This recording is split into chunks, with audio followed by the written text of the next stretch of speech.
Fans have been curious about Hank Voight's personal life since the show's inception, and many have lobbied for Voight to find a love relationship. Season 12, Episode 4. The After addresses both of these issues by revisiting a case that Voight handled shortly after the loss of his wife Camille. What could have been a melodramatic episode turns out to be a gratifying hour, even if it does not have the romantic moment that some fans hoped for. The After is not for the faint of heart, however, since it depicts a serial rapist that Voight was unable to apprehend in 2009. When the rapist continues his attacks, the chief of the intelligence unit vows to put things right. He obtains unexpected and extremely welcome assistance from Assistant State's Attorney Nina Chapman, allowing for a deeper investigation into Voight and Chapman's connection. It's an episode that reminds viewers of Voight's humanity and implies Season 12 might take him down a different path. Survival seemed unusual since the show didn't explain why Chapman and Voight were interested in each other, nor did it reveal anything about her as a character. The After meets both of those prerequisites. An early sequence in which Chapman is able to communicate with the newest victim exemplifies why spectators should care about her, much alone Voight. The writing also enables it to play out spectators' witness not just what she does, but also her thought process and compassion, which elevates her beyond the stereotype of a brassy lawyer. There is something lyrical about Voight approaching another victim in a similar manner later in the show, hinting that he has learned from Chapman.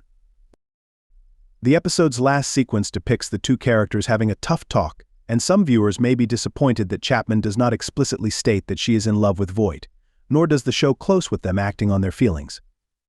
Her statement "I have feelings for you" is just explicit enough to be understood romantically, but it leaves wiggle space for the writers, which is troubling, given that fans also believed Voight would get together with Samantha Miller, only to be written out of the series.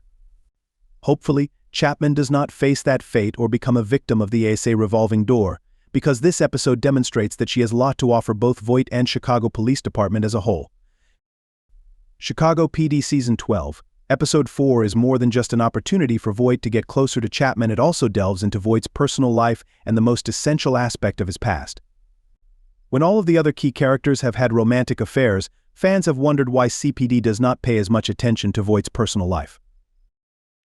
The whole first half of the episode follows Voight through his morning, which would appear to be a sluggish start for any other character, but because it's Voight, even the most boring aspects are amusing.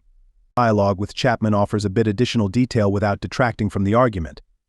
Voight's role as the super cop has become so well known that his persona is sometimes oversimplified. He's either storming through the enemy guys or upset about something. The After highlights Voight's sensitivity, passion, and dedication to his work. It's also a terrific episode for Jason Begay, considering it's the complete opposite of the Season 12 debut. In that episode, Voight was simply angsting and going through the motions. In this episode, viewers can see the emotion that drives him. When a program revolves so heavily around one character as Chicago PD does around Hank Voight, that character must constantly evolve and re-engage the viewer. Season 12, Episode 4, gives Voight and his admirers hope for the future by delving into his history. He receives closure by completing the case, but it tells a lot about him that he takes the time to check in on previous victim Suzanne Hall to ensure that she, too, finds comfort. In his mind, this is about everyone but himself. Voight has a weight lifted off his shoulders, has learned something along the road, and has someone who has recently risked her career for his sake. The After allows Hank Voight to be happy and accomplish more than just protect everyone else. He may be able to dedicate more time to himself, which will not surprise any CPD fans. It is up to the creative team to finish what they have started, especially since Chapman leaves for Denver before the credits roll. The program can't get over her as it did with Miller or Kevin Atwater, who has gone through multiple women. Now that it's delved further into Voight's personal life, it must examine the issue for more than a week. Who knows what ideas it will generate for the rest of the show?